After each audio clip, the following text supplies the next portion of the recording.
And then we'll come back to item 3, 4, and 5. Is everybody in agreement to that? Okay. Okay. Okay.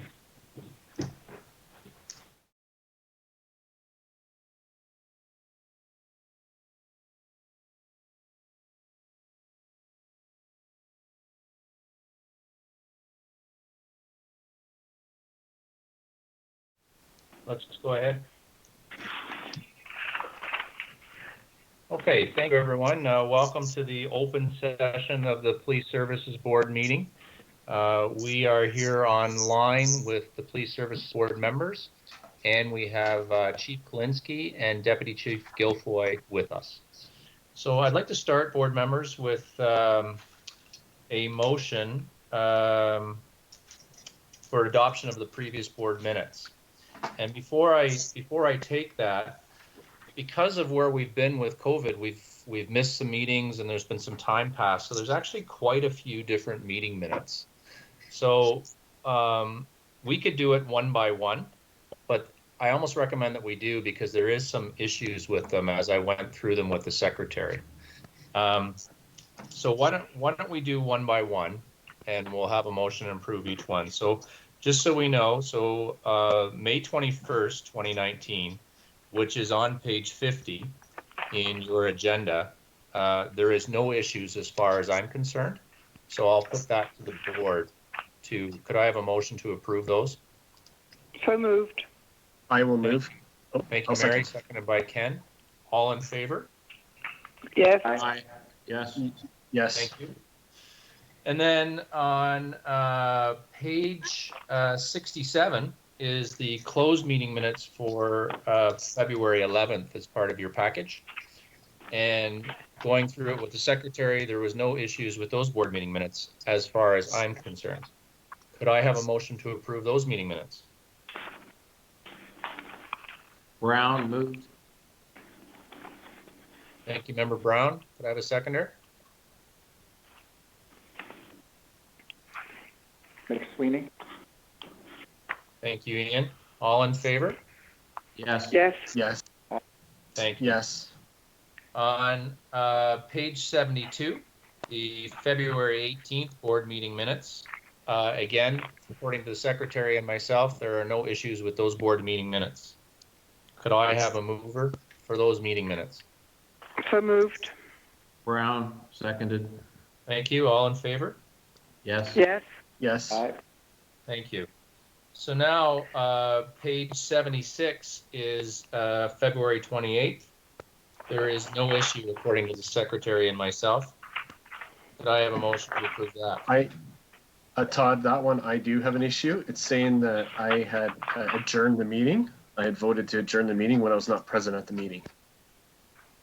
I sent my regrets on February 28th. On page, bear with me, page 78.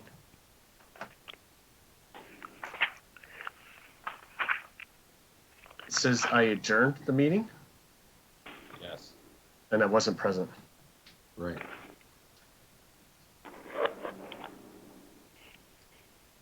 Okay. Thank you, Member Craker. Page 78. Does anyone recall? Thank you for pointing that out. It's just the three of us in that meeting, Chair Taylor. Sorry, this was the February 28th meeting. Yeah. It does It is. show that Ken sent his regret, but I printed this. Actually, my copy shows that the adjournment was moved by Brown and seconded by me. And it shows me that I voted yes to adjourn. Oh, I see, Ken. You're right. So I'm just saying scratch that out because I wasn't there. Right. Okay. That's great. Could we make that change, Madam Secretary? Yes, we can, Mr. Chair. Thank you. So based on that, could I have approval for those meeting minutes? Yes. Yep. Okay. Aye. Member Brown, Member McSweeney, all in favor? Yes. Yes. So then we go to March 17th, and those meeting minutes, and I'll just defer to the secretary, they're not part of this package. Mm. I'm sorry, that was March 17th? No, I can get a copy of those minutes from the previous interim secretary and supply them on the next meeting. Okay, so we need to strike that from our list of meeting minutes that we're approving because clearly they're not here. And then my other comment would be is there is a list of items that is in free hand, and it is a board meeting minute that this board has been struggling to figure out what the rationale is of that. Those meeting minutes came to my attention when we were starting to get our package and go through them. My suggestion is that the secretary and myself, and of course any other board member who would like to be involved, will go through those meeting minutes, and obviously we're going to have to discern them and put them into a more professional format before they can be approved. So at this, yes, Mr. Member McSweeney? Are those the handwritten notes you're talking about? They are, and if you recall, we've missed. There was a transition, and we've missed meeting minutes, and those have not.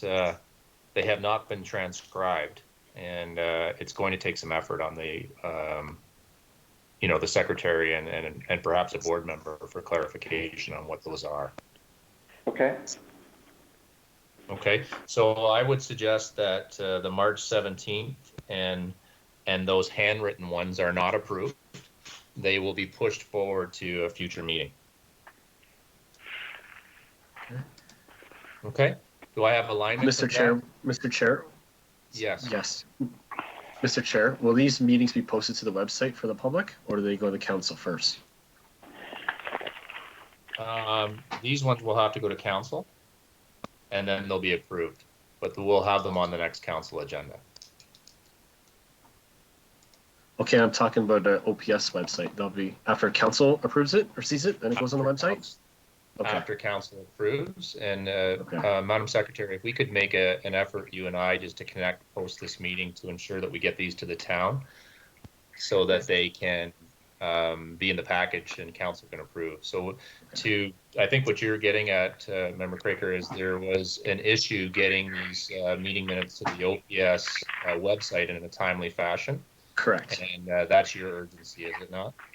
Well, because there's a lot of people who are saying they haven't seen minutes for a while up on the website in the public. Well, I'm not sure that's entirely fair. We were up to date prior to COVID, with the exception of I think one. Okay. And we're still working through that issue apparently, but given the situation the board's in with the secretary and whatnot, we're now up and running. So I think we'll be more expedient moving forward. Okay, thank you. Okay, but I appreciate the point. Okay, so I think we're aligned on those items. And the board had decided at the beginning of our closed session that we would move items 3, 4, and 5 to the open session. And item 3 is an amendment to our bylaw. And what the section, in my mind, is it's most important is section T2 on page 19. I'm wondering if the board has any commentary on that, any suggestions, or would we simply move to just pass this? And perhaps, Mr. McSweeney, you could speak to this first. Sure, Mr. Chair. I mean, just to add context, the bylaw was amended by effective April 15th. By unanimous written resolution of the board pursuant to a prior bylaw amendment that allowed us for closed issues to operate that way. And what this amendment does, it adds section T.2 to our procedural bylaw in order to permit the board to have electronic meetings. The prior bylaw allowed the board to have meetings where up to 2 members could call in by telephone and the meeting could still operate, but the prior bylaw had a provision in it that required a quorum to be physically present. So in light of the current circumstances and even going forward when the current circumstances change, the ability to have electronic meetings, I think, is always a good thing. We don't have to, but it allows the board the flexibility of having 100% electronic meetings, and that is a meeting where the board members either call in or are able to participate through some other acceptable audio visual methodology that is secure. So T.2 amends the bylaw to provide for that. And we're taking advantage of that today. Yes. Thank you, Member McSweeney. Any questions for Mr. McSweeney? I'm Seeing no comments, can I have a motion? Well, hold on. Is there a question? Yeah, is this something that should be left without any kind of a sunset on it? I mean, this has come to pass because of COVID. This is going to suggest that any member in the future would not have to attend at all in a public meeting. And I don't know. It's just not. It's not. Mr. McSweeney, do you want to speak to that? I'm happy to speak to that. I mean, this is the way of the future. COVID-19 will forever change everything. But Sandy, I think what we're really doing is allowing the board the flexibility to hold electronic meetings. I think it's, I mean, the board as a board will make that decision. But for the most part, I think where we can and when we can, we will have meetings that respect the prior provisions of the bylaw, which weren't removed. The existing provisions of the bylaw that require that physical quorum are still in the bylaw. This just allows flexibility in whatever circumstances the board determines it needs to exercise T.2. So my recommendation would be that we leave it in on a permanent basis. Okay. All right. Okay. So that was my concern. So my apologies for not combing through this with a fine-tooth comb. But you're saying that under normal circumstances, having members present is the default, and we want to be face-to-face with the public as much as possible, I would think, rather than in our computers. And so if that's if that's the default of this, then I'm all for it. Absolutely. And I think those provisions, I forget what section they're in, but I didn't touch them. Okay. They're still in the bylaw. Okay. That's Member Brown, I like where you're going with that. Yeah. Well, it's absolutely key. You made the comment, Chair Taylor, that we're only renting these seats, and so if there gets to be a group of people that are lazy and want to hide in their homes and not be out, dealing with the public in a proper manner, in my opinion, then we're paving the way for them if we allow that as the default rather than having personal contact with the public as our default. Anyway, those are my thoughts. Yeah, wholeheartedly agree. Thank you. Any other board member want to comment on this before we move on? No? Okay, seeing none, I think we still need a motion to accept this live. So could I have a motion to accept the amendments to the bylaw? Brown moved. Thank you. Is that Ken? Yes, I'll second it. Okay, Sorry. thank you. I'm trying to hit mute. All in favor? All in favor, yes? Yep. Yes. Thank you, Mary. Ken? Yes. Yes. Member Brown? Yes. Member McSweeney? If I would just point out that we've already, I mean, the bylaw's already live, right? We've already amended it through that written resolution. It absolutely is. Yeah. I just think because we're in a public forum, we should do the exercise. And, Sure. and I approve as well. So that is passed by mutual consent. And then we're on to something that is rather symbolic, and I just want to give a little bit of a background for everyone. So we have been utilizing on an interim basis town staff to help us push these meetings forward. So I think the board would like to thank Tracy McDonald and of course our good friend Karen Landry for helping us in the past as we maneuvered through with our secretary situation. So in a largely symbolic move, we will remove the title of interim board secretaries for Karen Landry and Tracy McDonald. And I'd like a motion to be able to do that. I so move. Seconded. Member McSweeney, the seconder. Seconded by Brown. All in favor? Yes. Yes. Yes. Okay. Thank you. That's unanimous. And then the second piece of that is we have board members sworn in our new secretary. So Chief Klinsky and Deputy Chief Guilfoy were kind enough to do that today, and I certainly appreciate their help in doing so. So I'd like to welcome Carrie Wallace as our new board secretary, who has been sworn in. So welcome, Carrie. Thank you. Welcome. Thank you very much. And just to be official, I know the board has already agreed to this, but in some symbolism, could I have a motion to receive that, to accept it? I Excuse me. move. Thank you, Mary. And a seconder, please. Seconded by McSweeney. Thank you. All in favor? Yes. Yes. Okay. Okay. Thank you. So we have already approved the agenda, which brings us on to, I think we jump all the way to item 8, which is pass any motions that were developed in closed session. And I don't think there's any motions that need to be shared at this time. Would the board members agree with that statement? Yes. Yep. Yes. Okay. So now now Dan, who is administrating this call for anybody who's watching it, I think we have question period set for 6 o'clock. So I imagine I would skip over question period at this time and come back to it. Yes, that's correct. We'll do that at 6 o'clock. Okay, thank you.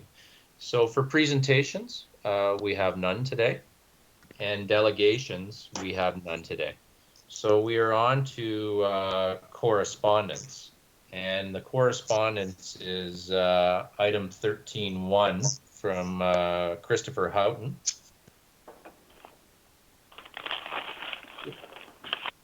Chair Taylor, what page is that on? Do you know offhand?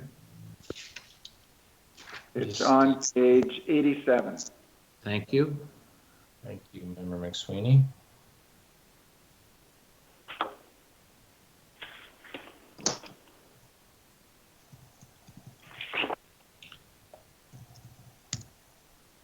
Okay, so this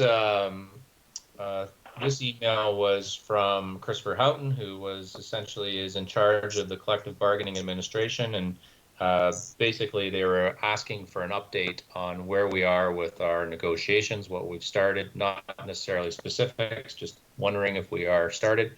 And for the public to note, we are having our first negotiation meeting upcoming. There is nothing to report, nothing to share. We haven't had an official meeting, but that is going to commence ever so shortly, which will be next week. So I guess we need a motion to receive that report. So moved. Seconded by Second. Brown. Mary and Sandy, thank you. All in favor? Yes. Yes. Thank you. And so I'll pass on to item 14.1 at this time. And this will be an update from Chief Klinsky. And so Chief, if I could hand the reins over to you in terms of 14.1. Thank you very much. This is a report outlining 10 various messages from the public, thanking Orangeville police officers for various dedications to calls of service and assistance to our public. That's excellent. Thank you, Chief. Do we need a motion to receive 14.1? I'll move, Ken. Seconded. Thank you, Mary. All in favor? Yes. Yes. Aye. Okay, so Chief, thank you for that. That brings us to 14.2. Thank you. I just want to report to you that Auxiliary Police Constable Cody Ketwell has resigned from the Orangeville Police effective March 16th, 2020. Thank you.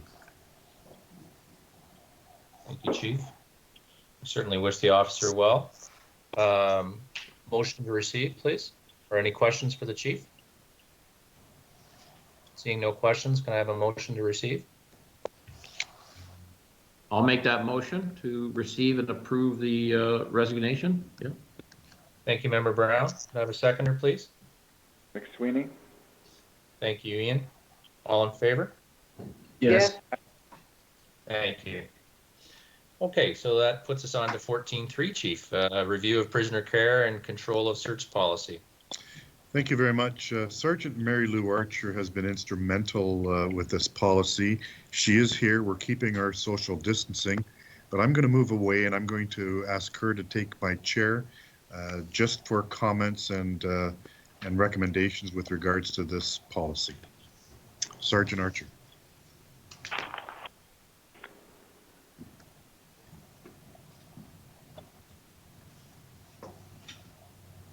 Good afternoon.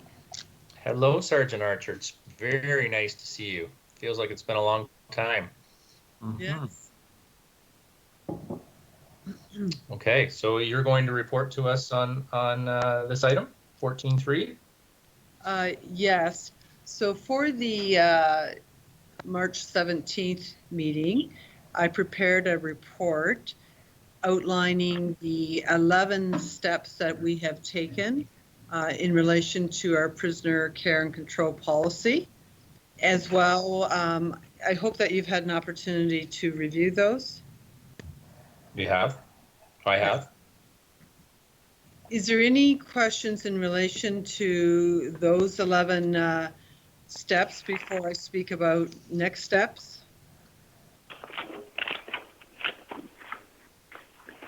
Fellow board members? Sergeant Archer, maybe perhaps you, I mean, I don't know whether you're planning on addressing this, but perhaps you could just point out the, I guess, the changes that you and I were involved in discussions on. Yes, so they're in relation to the prisoner care and control policy as well as the prisoner log. The prisoner log has been revised to incorporate those changes, although we haven't implemented it yet at this point, because the one remaining step in this process is to review the Section 11 Chiefs Report in relation to the June 2019 incident, and I haven't had an opportunity to review that report at this point. But I can speak to the proposed changes to the prisoner log that we're looking at, as well as the prisoner care and control policy. Great. Yes, please. Okay, so one of the most significant changes to the prisoner log is in relation to the risk assessment. So we've made the initial caution that's read to the prisoner much simpler for them to understand, and it starts on the prisoner log. It states, please tell me if you've ingested any drug or substance that may compromise our ability to care for you. And the officer in charge must sign off that he has read that caution to the prisoner and that they acknowledge understanding of it. And then we've incorporated a very extensive risk assessment. It's a full page now, and it asks a lot of in-depth questions in relation to anything that might create risk. So some of the examples are, do you have an alcohol dependency? When did you last consume? What did you consume? How much did you consume? And then those same questions are repeated in relation to drug dependency. Do you have a drug dependency? When did you last consume any drugs, prescription or otherwise? What did you consume? How much did you consume? Then we get into questions in relation to risk from the standpoint of being suicidal. Have you ever thought about or attempted suicide? If yes, explain. Are you having any suicidal thoughts now? We speak to communicable or infectious diseases, food allergies, other allergies, and any other information that might elevate this prisoner's risk. And then we have a caution at the end of this risk assessment, and this is one that involves the input that you provided, Board Member McSweeney. And it reads, if at any time the officer in charge receives information which identifies a reasonable potential that the health or safety of the prisoner may be at risk, even where the current behavior and/or demeanor of the prisoner may indicate otherwise, the officer in charge shall consider requesting paramedics to attend to conduct a medical assessment. So that's a new caution that's been added to the prisoner log as well. That's been incorporated into the prisoner care and control policy in the draft policy at this point. Hasn't been implemented at this time. So those are significant differences in the prisoner log as well. In relation to the OIPRD report, titled Breaking the Golden Rule. It's an 186-page report with recommendations in relation to search. We've extended our section on search on our policy as well and clearly define each level of search. And for the more intrusive levels of search, which is a strip search and a body cavity search, they have to articulate the grounds for the search right on the prisoner log, as well as who's authorizing it. There has to be a higher level of oversight authorizing the search. So that's been a significant change in the prisoner log as well. Sergeant Archer, if I may, I think under normal circumstances, all this is really good. And it's probably an unfair question because I think Deputy Chief is going to speak to COVID a little bit, but given the intimate nature of some of those searches, have you put in some processes to protect the officers as they're doing these things, or is that not part of the consideration set at this time? Yes, it really falls under the directives that we've put out in relation to the coronavirus, in relation to officers always mitigating risk by using the appropriate personal protection equipment. As well, we've implemented 2 different training courses, virtual training courses through the Canadian Police Knowledge Network. All our officers are going through that training. Again, it teaches them how to mitigate risk in any sort of occurrences they may be involved in at this current time. Okay. So one of the things holding us back from implementing these changes right now is that we're not in a position to do training with our staff until the current situation changes in relation to social distancing, et cetera. Yeah, understood. It's probably an unfair question, if I may, fellow board members, but the column E, where it's a very simplistic statement, I think it'd be very easy to understand if you were in that spot. But have you implemented that since the change? Has that been put into action? I'm sorry, that line. I'm not. In number E there, please tell me if you've ingested any drug or substance that may compromise our ability to care for you. That line has changed, correct? That line has changed. There was a previous caution like that in our former prisoner log. We've just simplified it in this prisoner log. And have you used that live yet or no? No, we have not. Not. Okay, gotcha. Our It thought seems was, very simple, so hopefully people are able to answer that and right, help you with your task, so that's good. right. Any questions from fellow board members for Sergeant Archer? No, No, okay. thank you to both Sergeant Archer and Member McSweeney for working together on this. I think item 11G is the key component here for me. So thank you for adding that in. That's great. I would work with Sergeant Archer anytime. There you go. Very good. You've got a fan club, Sergeant Archer. Okay, thank Okay. you. Thank you. Okay. So we're on to item 14.4, and who is this we have in front of us now? Well, hello, Leah Gilfoy here. How are you? Hardly remember what she looked like. Mary Lou Uh, stole my thunder, I think, but I'll try to Oh do no. this.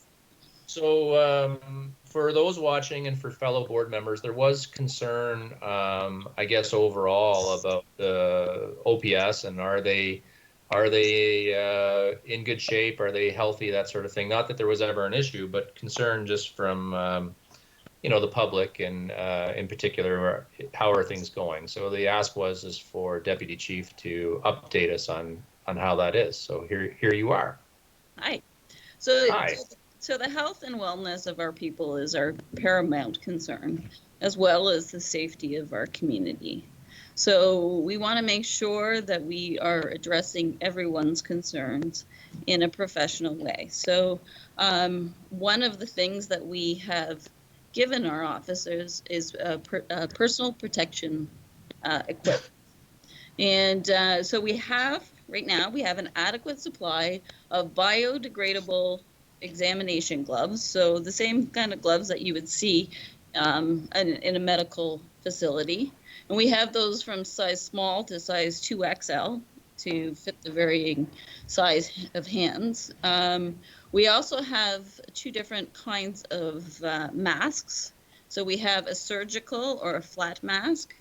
So that would be an everyday officer would use that when they're out in the public, as well as we have a supply of N95 masks, which are the medical grade ones. And so those would be if we were to go on hands-on with someone who's got COVID-19 or has been identified or may have the symptoms, we would use that mask. We also have 70 full face shields. So if we were to administer naloxone to someone, that would be, we would use that shield and it would cover the full face. As well as we have issued all of our officers with protective glasses. So they would be similar to what someone would have as a safety glass. So if you were to be welding or something, so you'd use the glasses. It would look like those, like a shooting glass.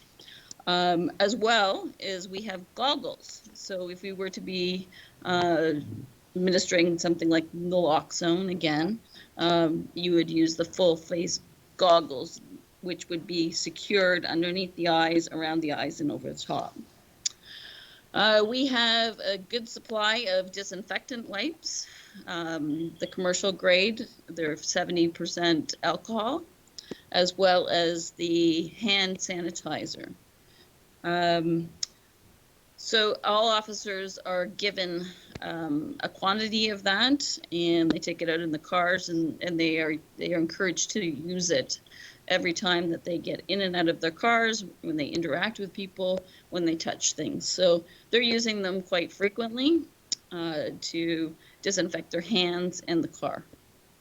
Tyvek suits, those are the white suits, the protective suits. I like to call them bunny suits because you look like a bunny. Breaking Bad deputy. Exactly. Well, let's hope our OPS isn't involved in that. No, we're not. But we have those suits. So we have them from small to 3XL because we got some really big guys here. We are actively seeking large size. We went through those quite quickly, but I'm sure that someone who wears a large can fit into the extra large for now. But we use them when we're decontaminating or when we're like, for example, if we were to be in contact with someone who has COVID-95, we would go through a decontamination process, and that would involve the Tyvek suits as well. So we have our officers very well protected. We are doing our best to social distance and to make sure that everybody's healthy and well, so that we can deal with any issues that happen in our community. Of course. Okay, any questions for the deputy chief? Very well done. Todd, I have one. Yes, thank you. Good job, Leah. Okay, thank you. I have a question, Todd, to Leah. Sure, please. Okay, Leah, do you ask the officers before they go on duty, like how they're feeling, their temperature, like do they have a fever, that type of thing? Like do a medical type thing before they go on duty? So we have our supervisors asking at the beginning of the shift, Okay. and we've asked them that if they are not feeling well, to go to the public health website, go through the questions. We don't take their temperature. If they feel that they have a temperature, they should take it at home before. Okay. Okay, I'm just making sure. Thank you. Okay. That's great. Anyone else for deputy chief? No, thank you for the report. That's great. Yeah, thank you very much, Thank deputy you. chief. Okay. Appreciate that. Okay, so we're just a touch past here for question period. So for our IT person, Dan, if you're still there, is there any things that we need to break for and address? If you guys would like, we can break maybe for 5 minutes to give, if there is many members of the public who want to call in, we can give them that opportunity. We can maybe break for 5 minutes and then reconvene, and we'll see if we get any questions. Okay. Dan, do we have any idea how many members of the public, or whether any members of the public are actually signed in to listen to us? At this point, on the YouTube channel, at this point, there is 4 viewers watching it live, and nobody has called in yet on the actual. Okay, so there are people watching. Yes. Okay, so why don't we take a 5-minute break? So it's 6:07. We'll come back and join us. So just to be clear, again, new technology here for some of us. No one hang up. You're just gonna kind of detour out of the room for a little bit and grab a glass of water. Okay, thank you, everyone.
Okay, we're live again.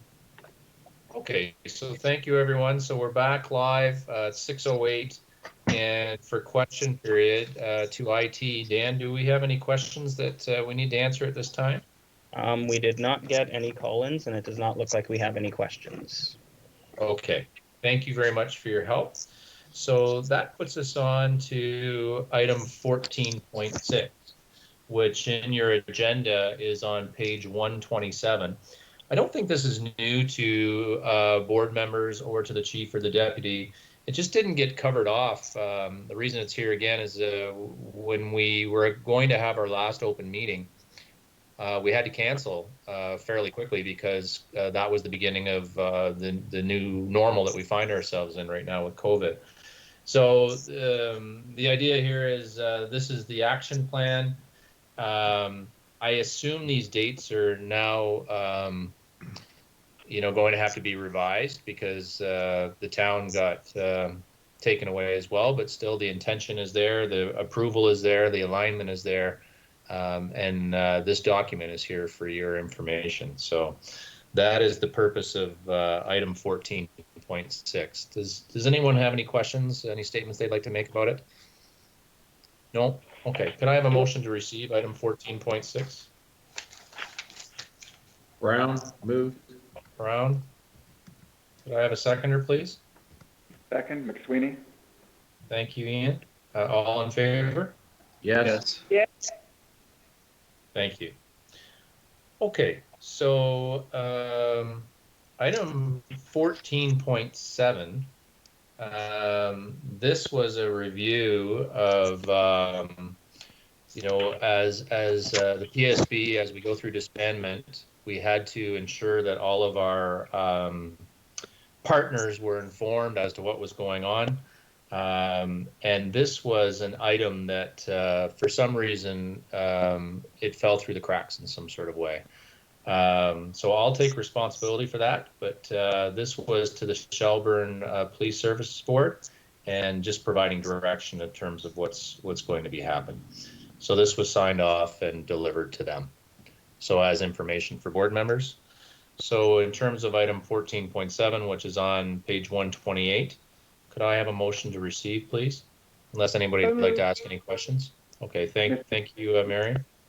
Mr. Chair, Yes. Chair, just to be clear, the 14.7 item is a draft. I'm assuming that what was sent was on letterhead and signed.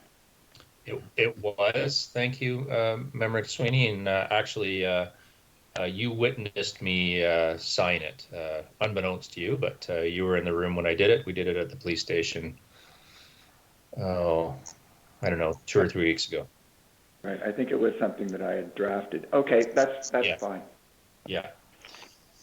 Okay, so I believe that's. Did we get all in favor there? I apologize, Madam Secretary. Aye. No, we did not. Yes. Okay. No. All Yes. in favor? Yes. Thank you. Aye. Yes. So it's not as much fun when you're not face to face, I have to say. Mhm. So item 14.8 and 14.9, there was a movement at the beginning of the meeting that we would reverse those. So we are reversing, we're going to talk to 14.9 first, and then we're going to come back to 14.8. And 14.9 is the board remuneration policy. And I'm going to turn it over to Member McSweeney, who will speak through item 14.9, which is on page 131, I think. No, it might be 132. 132. My apologies. So I'm going to speak to these items together.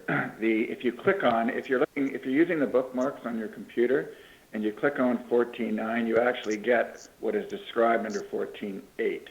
So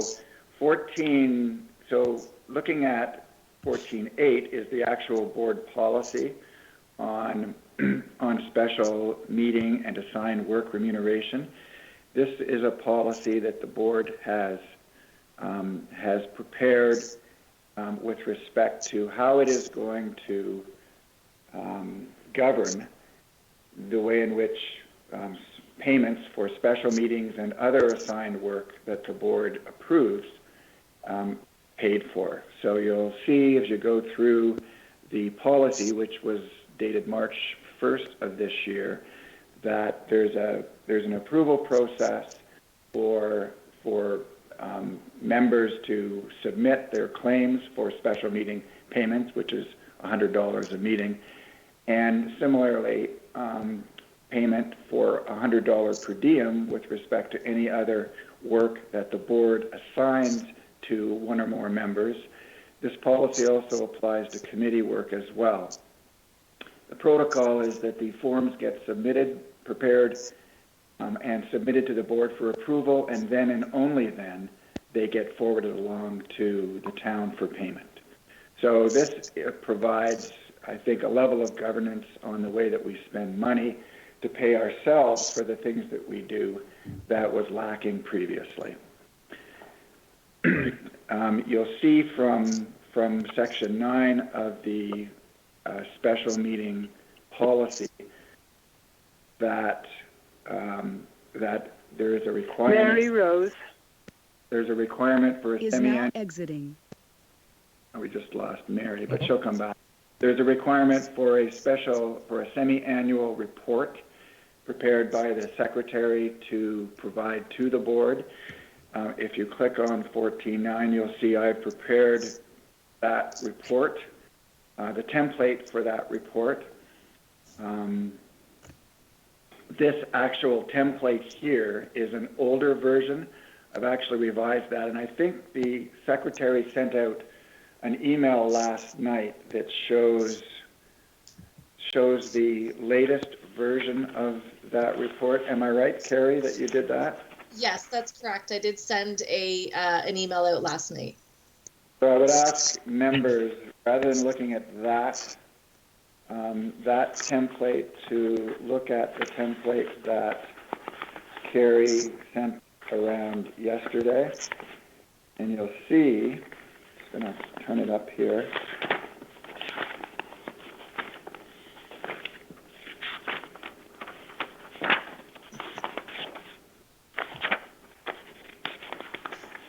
You'll see that I've changed the columns that go across to have the claimant first, a bit more information, and then goes right across. And at the very end, there is space for the board approval date and then the town payment date. So by filling this in as we go along, the secretary will be able to keep track of exactly what is being submitted, what is being approved by the board, and what is being sent to the town for payment, so that when it comes time to the semi-annual report, it'll already be done.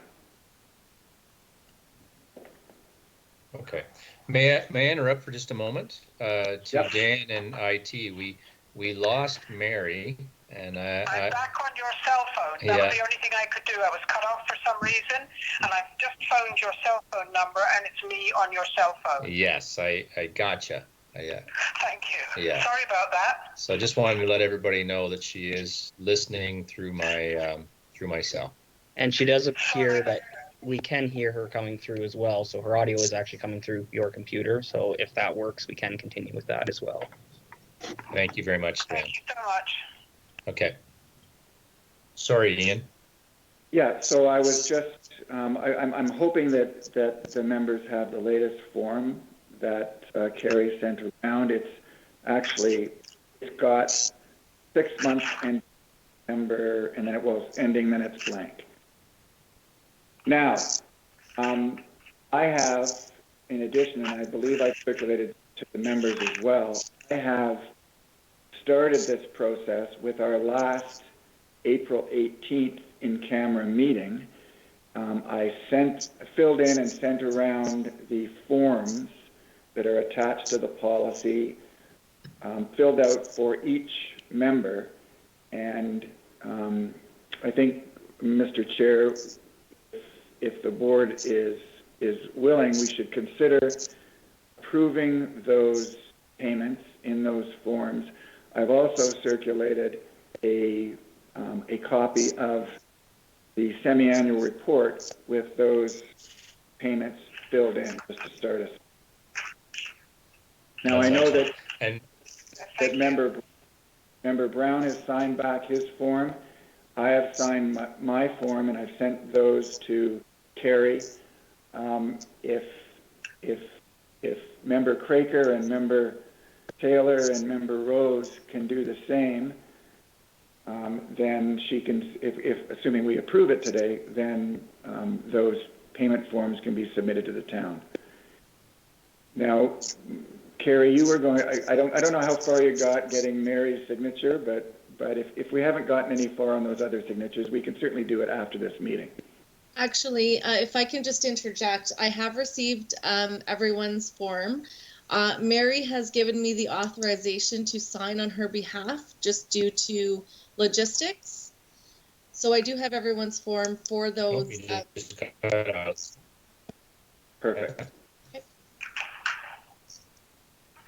That's great. So, Mr. Chair, there's two things then. I think we've already approved the special payment policy. Correct me if I'm wrong, or was it your intention to approve that today?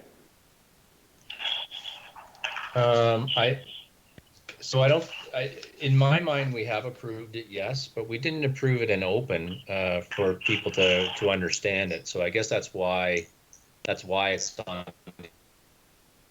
Yeah, I think it's important. So if we're to your point, I'm not sure we need to have. It's just more of a more.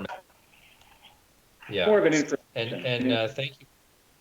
Yeah, thank you very much for this report and action, Member McSweeney. I think all of us, if you're going to be paid by the public purse, the idea of being as open and transparent as possible is exactly what we should be doing. So this is perfect.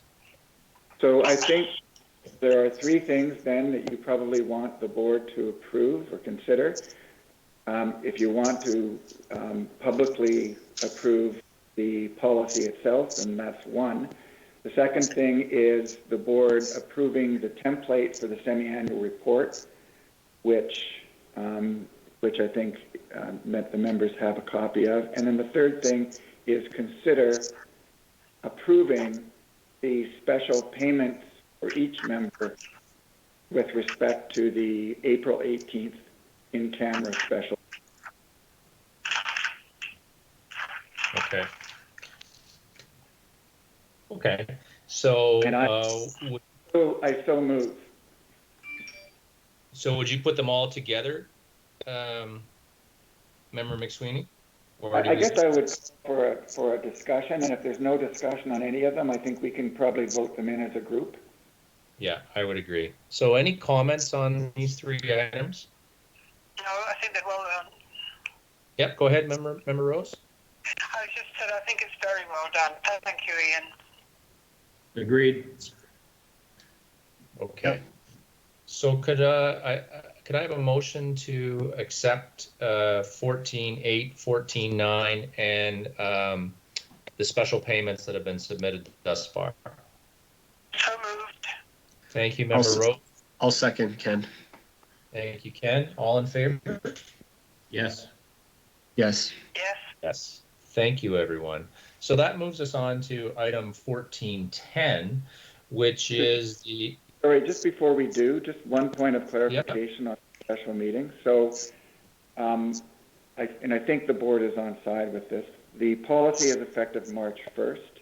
We have had special meetings in the past this year, but I mean, I'm proposing that this protocol speak from March 1st going forward, and that we don't go back and revisit whether or not we're getting paid for those prior special meetings. To just go forward. The only caveat to that, Member McSweeney, is there is, at the advice of the town,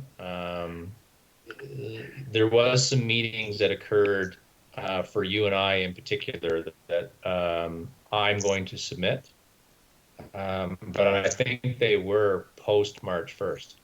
They were. Yes. They were. Yep. What reminded me of this. So as long as we're aligned to that, you go ahead. Sorry, what reminded me of this were the collection of minutes that we passed earlier, and seeing that some of them were special meetings. So I just So I think everybody has a consensus that we're moving forward March 1st forward on this. That's great. I just didn't want to lose the thought, and it's on my long list of to-do things to get those in, so appreciate that.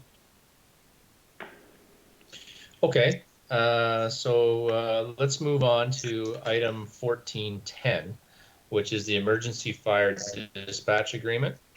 And really, same thing. What's happened here is this is a notice to our partners who work in the fire services. And the idea behind this is we will no longer be able to give dispatch to fire moving forward. So we gave them a deadline date of July 31st that they would have to find some alternate agreement. So this has been signed by myself and signed by the chief and has been forwarded off.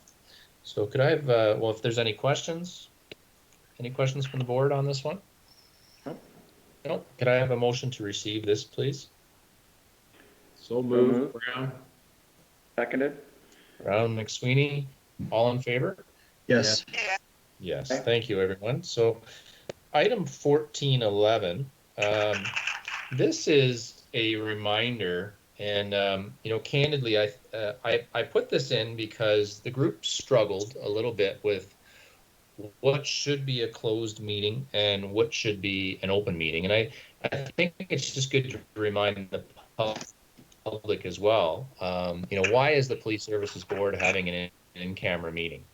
Well, the reasons for an in-camera meeting are on this doc on page 135 of our meeting.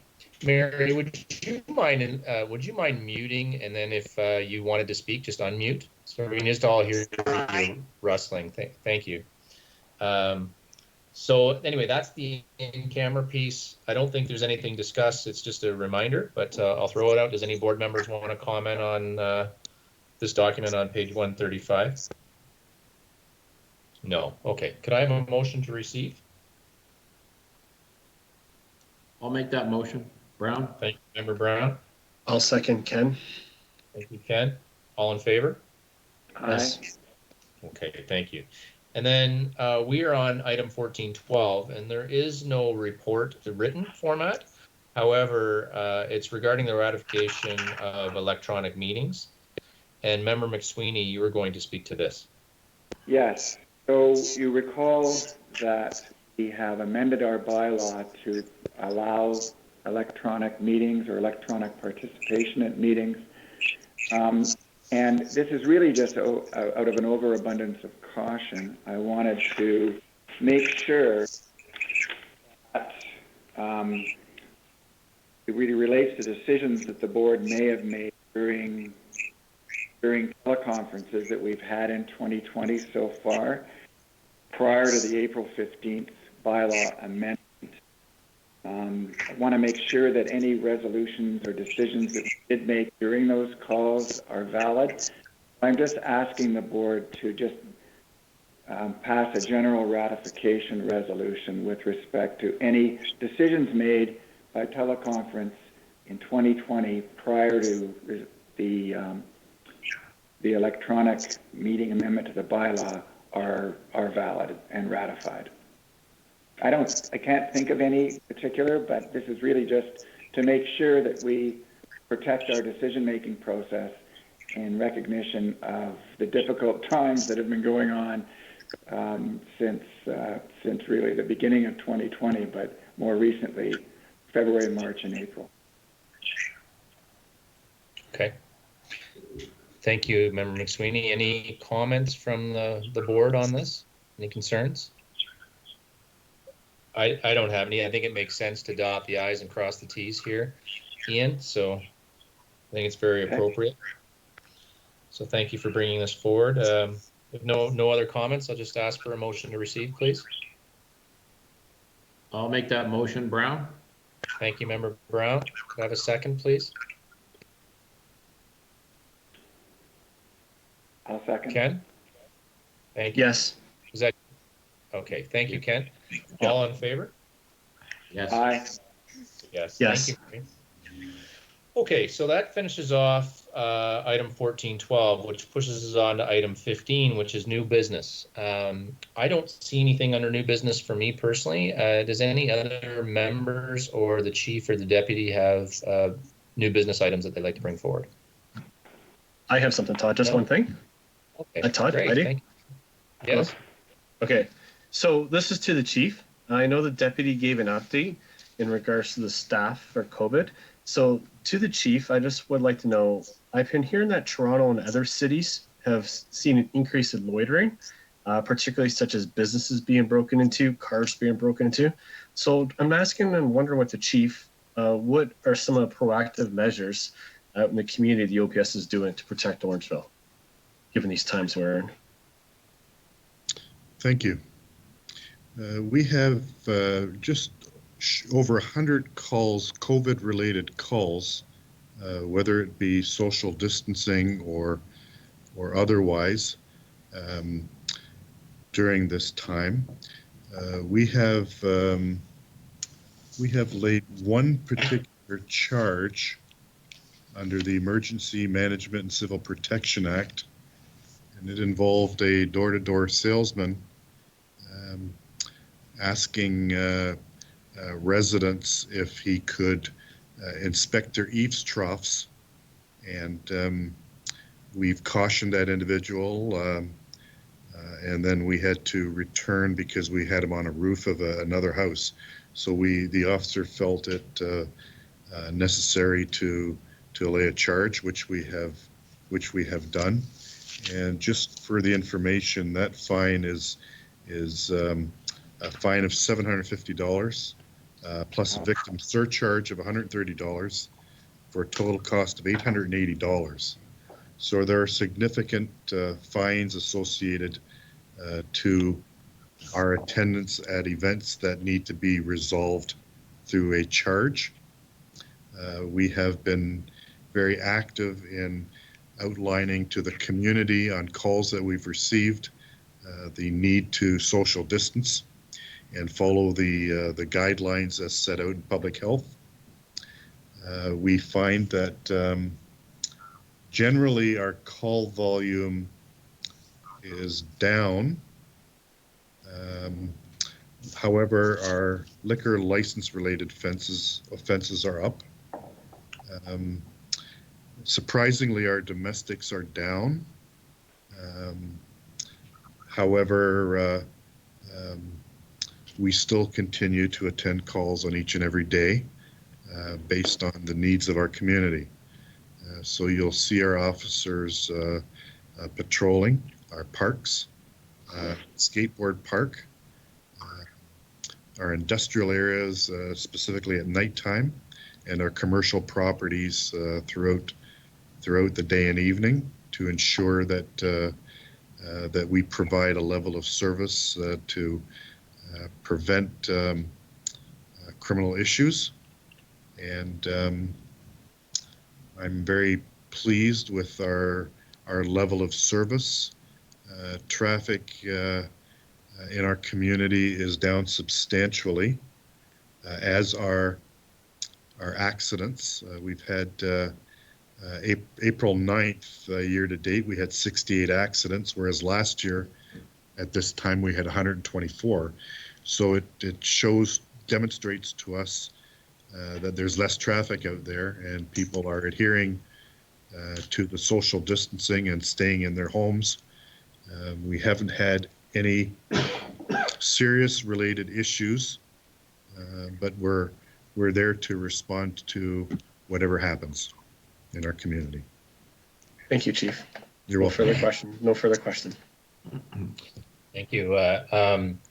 Chief, not necessarily a question, but maybe a bit of a statement, and perhaps it's for yourself and the mayor, but last night at council, there was a new bylaw that was passed. And just briefly, the fines are significant if you're not adhering to physical distancing. So you can be fined a minimum of $500 up to $100,000 for each offense. And the municipal regulations state that a person must be prohibits a person from being 2 meters in front of another person in a public space. I think that's essentially it. And the use of outdoor recreational amenities obviously are prohibited as well. But I think that's a pretty good summary. But the fines are significant, and unfortunately, that bylaw was put through because people aren't necessarily respecting these issues. So I don't know. It might be an appropriate time. Does either of you want to say anything about that, or is it just that's enough? Mayor, I'll let you speak first. Well, we are following in the path of some other municipalities. If you've been following the news in Brampton, a bunch of folks decided to get together and have a soccer game. My understanding is every single person that was involved in the soccer game was charged with through their distancing bylaw that Patrick Brown put in place, I think about 10 days ago. So yeah, we're just we're not out of this yet. There's some very good information that's coming out of our public health people that things may be cresting here in terms of new cases, but I don't expect there's going to be any change until at least May the 12th. Premier Ford has extended his emergency till that time, and looking forward to May the 12th and hopefully some relaxation of restrictions and starting to get back to normal. But we felt we needed to put our police force and our bylaw enforcement officers and some other deputized members of town staff to give them some additional powers so that if they're out in the community being our eyes and ears, that they'll be able to take matters into their own hands or call in the police if necessary. So yeah, it's unfortunate that people still think that this isn't a serious issue. It's still very serious, and we need to continue to promote social distancing until our public health and medical officials tell us otherwise. Thank you, Mayor Brown. Chief Klinsky, if I may, as a follow-up question to you on that, I did receive some pushback today on that bylaw that council put forward, and the feedback was essentially, you're putting us in an awkward spot because there could be people who are, transporting an elderly person to an appointment or to the pharmacy. They're sitting side by side in the car, but they're not related. There's extenuating circumstances that we could all imagine that could happen. My feedback is the police aren't there, and this is my interpretation of it, but I'm looking for yours, is the police aren't there to cause issues for the community. I'm certain that exceptions and voice of reason will come into play here, but I'm just wondering if you could comment on how you would instruct your staff to interact with the public regarding this bylaw. Thank you. I first want to thank Staff Sergeant Dave McLagan for his input into that bylaw. And so we did have consultation and input. And it will always be our number one goal to educate people as to their requirements during this pandemic state, this state of emergency. This is a final result that we can rely on our authority to do what we need to do. But if we could educate and ask people to ensure that they self-isolate and isolate and stay away from groups, that would be our number one priority. And our staff knows that, and they're following that direction. Hence, with over 100 COVID-related calls, we've only had to lay one charge, and that was as a result of a person not complying with our request and with the requirements as set out through Dufferin Health. That's great. Yeah, thank you very much, Chief. And any other further questions or new business at this time? Okay. Seeing none, just before we call for adjournment, I need special instruction from IT. So Dan, this still has a little bit of work to do on a close domain on this line. Would that need to come up with? Yes? that a yes? Sorry, Todd, you were breaking up there. You'll have to repeat that. I'm sorry. So we still need to go back into closed session as a group. Okay. And I'm wondering if we could simply stay on this line and have a closed session, or do we need to make alternate arrangements? You can stay on the line. I can stop the YouTube feed. Okay. So just before you do that, so I'll have a motion to adjourn. However, everyone should stay on the line. Don't hang up, and we'll go back into closed. Okay. So if I could, Point of actually, we're not going to adjourn. We're going to have a motion to go into closed. Excuse me. So could I have a motion to go back into closed? So moved. Thank you, Mayor. Can I have a seconder, please? Brown? Thank you, Mayor Brown. All in favor? Yes. Aye. Yes, thank you. And so Chair, Dan, if we could close off the Check with call. Dan.